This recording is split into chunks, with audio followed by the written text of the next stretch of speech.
ఉమ్మడి చిత్తూరు జిల్లా నారాయణవనం గ్రామంలో నేతన్నలు ఎక్కువగా నేత మగ్గాలపైనే ఆధారపడి జీవనం సాగిస్తున్నారు. అయితే పట్టు రేటు విపరీతంగా పెరగడంతో గిట్టుబాటు ధరలు లేక కార్మికులు వలసదారి పట్టారు. ప్రజలు పాలిస్టర్, పాలిథిన్ వాటిపై ఎక్కువ మక్కువ చూపడంతో చేనేత ఉత్పత్తులకు విలువ లేకుండా పోతోందని నేతన్నలు వాపోతున్నారు. ప్రభుత్వం తమని ఆదుకోవాలని వాళ్ళు కోరుతున్నారు.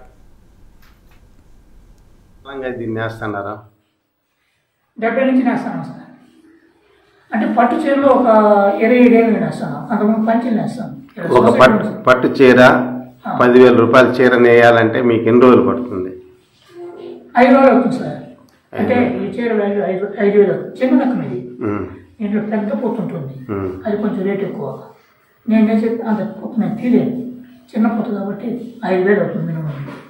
మీకు ఎంత క్యూలు గిట్టుబాటు అవుతుంది? 8,000 ఇస్తారు సార్. 8,000. 8 చీరలు.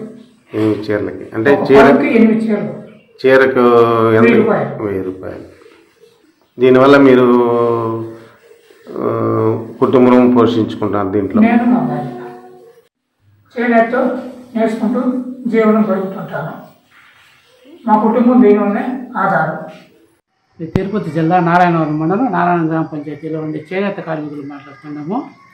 ప్రస్తుత పరిస్థితుల్లో చేనేత రంగం చాలా అడుగంటిపోతూ ఉంది.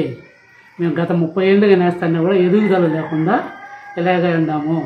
ప్రస్తుతం ఉన్న కరెంట్ ఛార్జీ విషయం అయితే ఏమి, అన్ని రంగాలుగా విపరీతంగా రేట్లు పెరిగిపోవడంలో చేనేత కూలీలు గిట్టుబాటు కాకుండా మేము అవస్థలు పడుతూ ఉన్నాము. ఈ రంగాన్ని ప్రభుత్వం దగ్గరుండి చేయూతనిచ్చి ఆదుకోవాలా మనవి చేస్తూ ఉన్నాము.